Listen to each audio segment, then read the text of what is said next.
Are you thinking about booking a suite on one of Royal's new ships, Oasis class, Quantum class, or Icon class? One of the perks is going to their private suites dining room, Coastal Kitchen. Let's dive into our recent experience on Coastal Kitchen on Allure of the Seas and let you know the hits and the misses. Let's talk about it. We are on Allure of the Seas, and this is our third time recently in its Coastal Kitchen.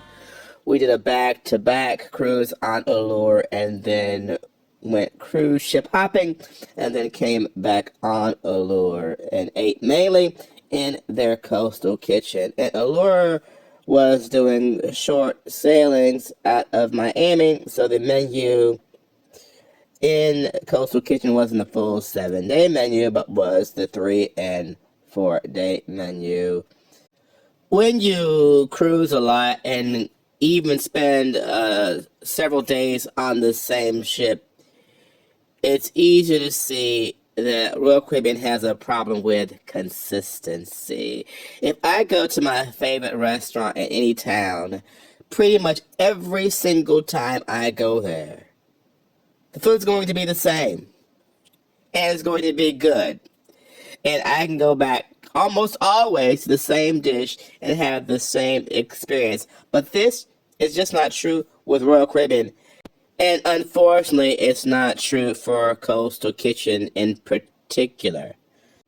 When you see this sort of inconsistency, you can only point to the direction or lack thereof that they're getting from corporate management. I can't blame the line staff or even the cooks for the inconsistency. It's just become a culture of inconsistency that is allowed to persist.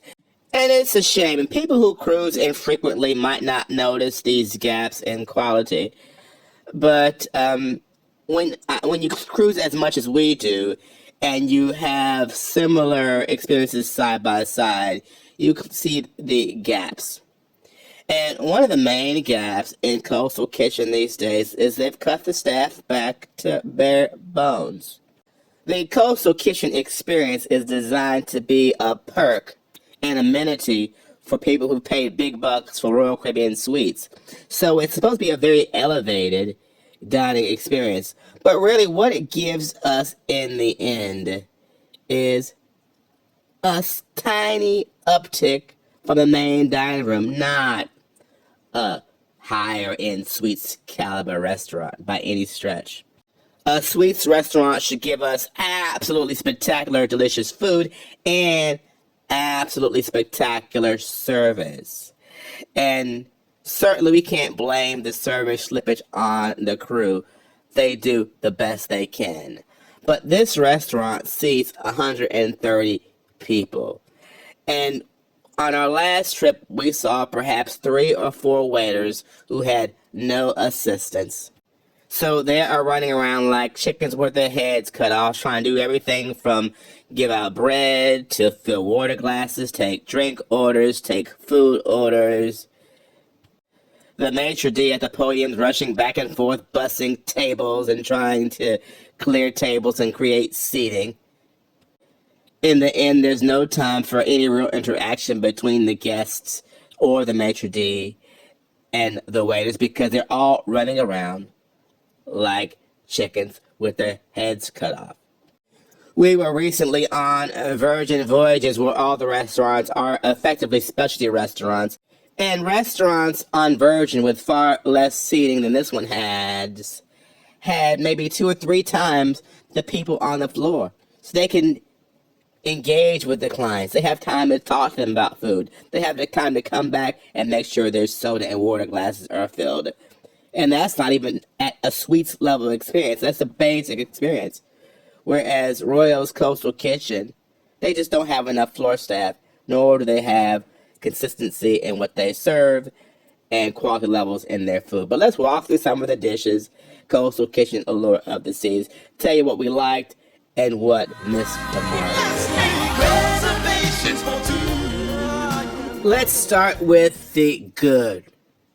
This mushroom penne pasta is the best dish I have ever had in Coastal Kitchen. The sauce was creamy, the flavor was earthy, the pasta was perfectly al dente. Do not skip this penne pasta. It was delicious.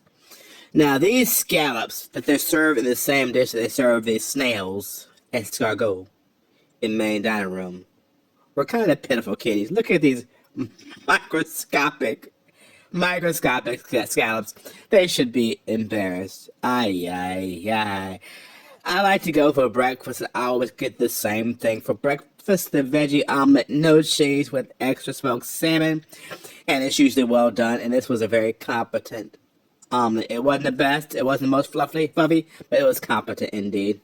The short rib was okay. It was kind of giving me more chuck roast, but it said it was short rib, but it gave me chuck roast kitties. The Caesar salad came out. It could have been colder, but also it was okay. The dressing was not as tangy as I like, but it was okay. The creme brulee, and the caramel topping was poorly set, and the custard really was not creamy as you might like it. The worst dish we had, or one of the two worst dishes we had, was this Thai curry. Not only was it poorly presented with overcooked rice, but the curry itself was totally flavorless. It was so bad that one wonders if anybody in the back room actually tasted this under-seasoned dish with no heat, no complex flavors, just a very flat, flavorless dish. Not impressed at all. Certainly worth skipping. The menu said basmati rice, but it was just overcooked long grain rice. And that's one issue with Royal. They like to substitute cheap ingredients rather than present what's on the menu, which is bizarre. It's also bizarre that with the crew makeup, that the rice that they do serve often is overcooked and mushy.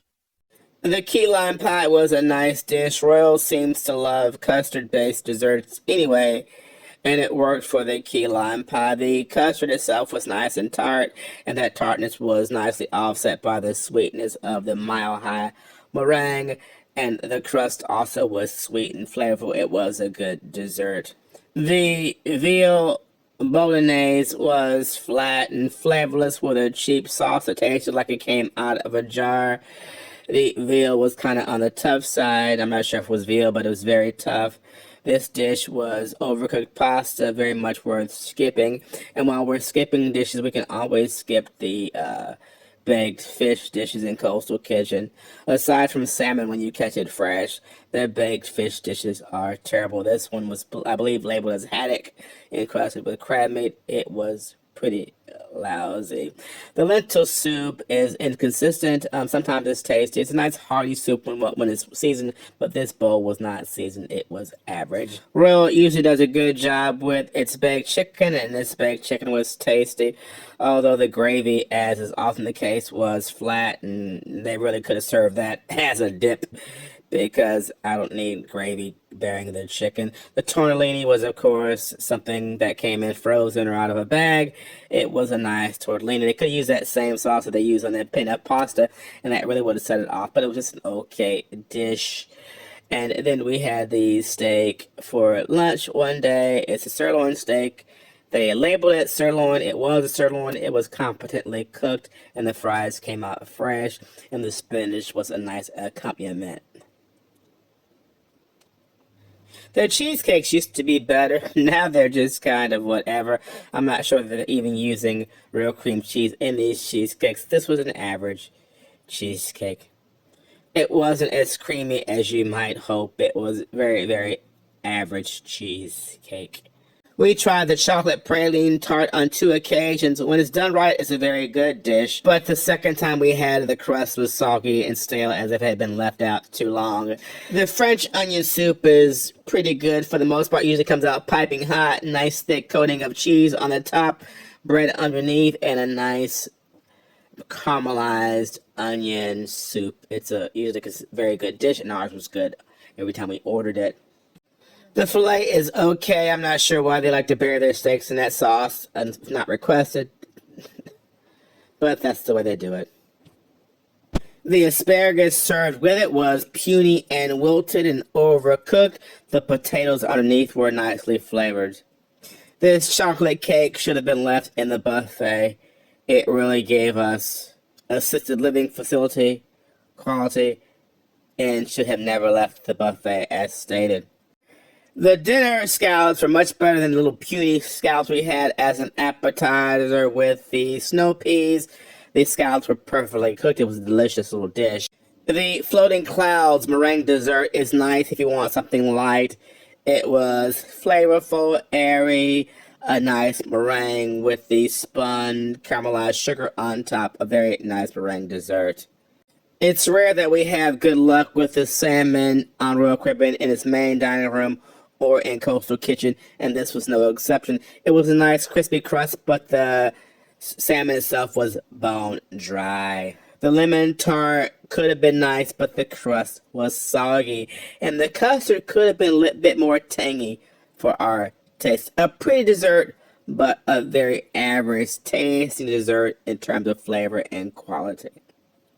They have a simple soup called seafood velouté, which is basically butter, chicken stock, flour when it's done right. Kind of a blonde roux sort of a soup. And they used to make a big deal about presentation, bringing out the plank of seafood and pouring the soup on top of that. And then they cut back and just start bringing out the soup with the seafood already submerged into it, or with the plank of seafood on the side. On our most recent visit to Coastal Kitchen, they arrived with the seafood velouté with no seafood. I asked the waiter, where was the seafood? He claimed it was blended into the soup. So they blended, according to him, the caviar, the scallops, and the shrimp in the soup? Of course not. This was just a plain margarine-based soup, flavorless, lumpy, with no seafood. I'm not sure if this was an error on the kitchen's part, on the waiter's part, but it was a total disgusting bowl of nothing. The lunchtime chicken sandwich with cheese is served in different variations ship to ship, but it's usually a pretty good, reliable lunchtime sandwich, along with a potato wedge. It's certainly worth ordering. The lamb chops were quite delicious. It was a nice grade of lamb, perfectly medium rare. It came out hot. It was well seasoned with rosemary and pepper and all kinds of goodness. The lamb chops are certainly worth trying. And if you don't like lamb, just get it and try it. If you don't like it, order something else. The mushroom risotto, on the other hand, was flat, just using regular rice that was mushy and overcooked. It didn't have that earthy flavor. It was just a flat risotto dish. Now, they have an appetizer, a lobster salad, beautifully presented. And if you like lobster, go ahead and go for it. It's hard to go wrong with nice chilled lobster salad. And this was a beautiful, pretty tasty dish. We like the concept of Coastal Kitchen, and certainly it is a step above the main dining room. But we wish that Royal would put some more bodies on the floor to elevate the service level. We wish that Royal would go back in and make sure its recipes are all delicious with top quality ingredients, and that the execution is consistent from shop to shop and consistently good, not consistently whatever they want to bring out. Because people who pay premium prices for a suite, certainly many of them have access to specialty, but this should be an excellent restaurant. I generously give this trip to Coastal Kitchen a solid 6 out of 10. Travel yes, yes, yes. Travel yes, we see.